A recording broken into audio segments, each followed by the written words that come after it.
করিয়ে দিল স্বামী। হ্যাঁ দর্শক, এখন এই মুহূর্তে আমরা এমনই একটা ঘটনার সম্মুখীন হয়েছি। চলুন বিস্তারিত তাদের কাছ থেকেই জানার চেষ্টা করব। আসসালামু আলাইকুম। ওয়ালাইকুম আসসালাম। আচ্ছা, আপনি তো এই যে অ্যাসিড দিয়ে যে আপনার বউয়ের মুখটা পোড়াইছেন, আপনিই তো সেই ব্যক্তি, তাই না? জি আমি। তো কি কারণে এরকম একটা নিষ্ঠুর কাজ করলেন? আপনাদের চোখে নিষ্ঠুর, কিন্তু আমার চোখে নিষ্ঠুর না। কেন জিজ্ঞেস করেন যে কেন? হ্যাঁ ভাই, কেন? কেন হলে এই যে আমার ওয়াইফ দেখেন সারাদিন বাসায় বসে থাকে, হাতে টাচফোন আছে, আমি বাইরে প্রতিনিয়ত কাজ করি, এই রোদে ভিজি বৃষ্টিতে ভিজি, দুপুরবেলা খাবারের টাইমে এসে খাবার পাই না। এ ফোনে কথা বললে আমার খালা ফোন করছে, আমার ফুফু ফোন করছে, এত ফোন করতে আসে হঠাৎ করে। আচ্ছা, আপনি যে পরকীয়াটা আপনি কি হাতে নাতে ধরছেন? সে পরকীয়া লিপ্ত ছিল? অবশ্যই আমি হাতে এরকম হ্যাঁ আমি ধরছেন? হাতে নাতে ধরার কারণে আমি কাজে গেছি, কাজে যাওয়ার কথা বললে আমি আদৌ কাজে যাই নাই। আমি আচ্ছা, আপনি মূলত যে আপনার ওয়াইফকে যে পরকীয়া সেই ছেলের সাথে কিভাবে দেখছেন সেটা একটু বলবেন প্লিজ। আসলে কিভাবে দেখছি এটা বলতে গেলে তো একটু সমস্যা, তারপর আমি বলি, কারণ আপনারা না বললে তো বুঝবেন না। আমি কাজের কথা, এর আগের দিন এর রাত 12টা বাজে ফোন আসে, আমি ফোনটা চেক করি, ফোনটা চেক করার পর বিচ্ছিরি মেসেজ, আচ্ছা আচ্ছা, যেগুলো হয়তো এখানে বলা সম্ভব না। তো আমি কাজের কথা বললে আমি কাজে বের হই, কিন্তু আসলে আমি কাজে যাই না। ঘরের পিছন থেকে আমি আসছি, আসার পর দেখি ও একটা পরপুরুষ নিয়ে ঘরের ভিতরে আছে। তো আমি চিন্তা করলাম, হাতে নাতে ধরার পর আমি ডাক দিছি, বলে আমার খালাতো ভাই। আমি তো আমার শ্বশুর বাড়ি। আচ্ছা যাই হোক দর্শক, বুঝতে পারছি সে কি আসলে মানে বলতে চাচ্ছে। সে একজন হাজবেন্ড হয়ে এইরকম একটা খারাপ কথা মুখ থেকে বলতে চাচ্ছে না। তো আসলে প্রত্যেকটা হাজবেন্ডই এটা হলো খুব কষ্টের।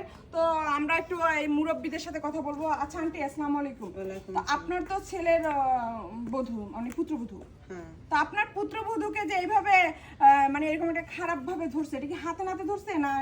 এটা একটু আমাদের বলবেন। এটা হাতে নাতে ধরছে, কারণ এমনি সংসারে তো কাজ কাম করে না, টুকটাক আমি দেখি ফোনে এইভাবে কথা বলে, মাঝে মাঝে ওই ছেলের সাথে দেখাও করে। যদি বলি ডাক্তারের কথা বলে যায়, আচ্ছা যাক সমস্যা নাই। তারপরে ফোনে কথা বলে, সংসারে তো কোনো কাজ করেই না, কোনো হাতেই দেয় না কাজে, তারপর ওরা আরো উল্টা ঝাড়ি। আচ্ছা, আমার পোলা নিজের চোখ দিয়ে দেখছে হাতে নাতে ধরছে, কিন্তু একটা সমস্যা আমার ছেলে ভুল করছে যে ওই অ্যাসিড দিয়ে মুখটা পুড়া। কারণ উনার যখন পরকীয়া আছে দেখছে ধরছে, সমস্যা নেই, উনি তো তালাক দেওয়া পড়ছে। আচ্ছা দর্শক, প্রত্যেকটা হাজবেন্ডই আর কি তখন কি করবে না করবে যদি তার ওয়াইফ পরকীয়া এরকম হাতে নাতে এভাবে লিপ্ত হয়, সেটা দেখে কোনো ছেলেরই হয়তো বা মানসিক অবস্থা ঠিক থাকে না, তার কারণে হয়তো বা এরকম একটা কাজ করছে। তো আমরা সরাসরি তার সাথে কথা বলবো। আচ্ছা আপু, আপনি যে এইভাবে আপনার হাজবেন্ড এবং আপনার সন্তান রেখে এইভাবে যে পরকীয়া করলেন, তো এটা আপনি কত মানে কি এটা কেন করলেন? এরকম একটা অন্যায় কাজ কেন করলেন? আসলে দেখেন, ওনাদেরও বোঝার ভুল আছে। আর হ্যাঁ, আমি অন্যায় করেছি, তার জন্য উনি এটা তো করতে পারে না যে আমার চেহারাটা নষ্ট করে দিল, আমার লাইফটা নষ্ট করে দিল। উনি আমাকে ডিভোর্স দিয়ে দিতে পারতো, আমি যেখানে যাইতাম, বাপের বাড়ি থাকতাম। হ্যাঁ, তোমাকে আমি ডিভোর্স দিয়ে দিই, তার মানে তুমি আরেকটা সংসার যাইয়ে পোড়াও, এই জন্য আমি তোমার ডিভোর্স দিয়ে দিই। তোর এই পোড়ামুখ এরকম থাকবে, তুই আমার ঘরে যতদিন থাকবি তোর এই পোড়ামুখ থাকবে, তুই যেন আরো কোনো সংসার, কোনো পুরুষ কাউকে যেন নষ্ট করতে না পারিস। এই জন্য তোর জীবনের কারণে আমাদের প্রতিনিয়ত ঝগড়া হয়, এই সবের কারণেই আমি অন্য জায়গায় কথা বলছি ফোনে। কারণ একটা স্বামী যদি দিন শেষে এসে বাসায় যদি ভালো ব্যবহার না করে, প্রত্যেকটা স্ত্রী চাবে যেখানে সুখ সেখানেই যেতে। এখন উনি আমার সাথে প্রতিনিয়ত খারাপ ব্যবহার করে। আমার শাশুড়ি মা, উনিও আমার প্রতি এরকম গুরুত্ব দেন না, খালি সারাদিন কাজ করো, এই সবে আমি বিরক্ত লেগে গেছি, যার জন্য আমি ফোনে কথা বলি। আর ফোনে কথা বলবো না কেন আপু? যেখানে মানুষ শান্তি পাবে সেখানেই যাবে।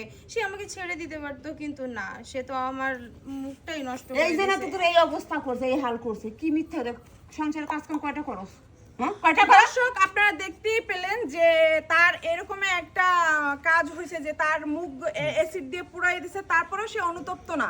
সে এখন পর্যন্ত তার পরকীয়া এইটাই সে রাইট মনে করতেছে। আসলে প্রত্যেকটা নারীর এই পরকীয়া থেকে বিরত থাকা উচিত, কারণ এই পরকীয়া হলো গিয়ে এমনই একটা জিনিস, উলি পোকার মতো, যেখানে যায় সেখানে ধ্বংস করে। তো আমরা সবাই পরকীয়া থেকে বিরত থাকবো, অবশ্যই স্বামী সংসার নিয়ে ভালো থাকার চেষ্টা করব।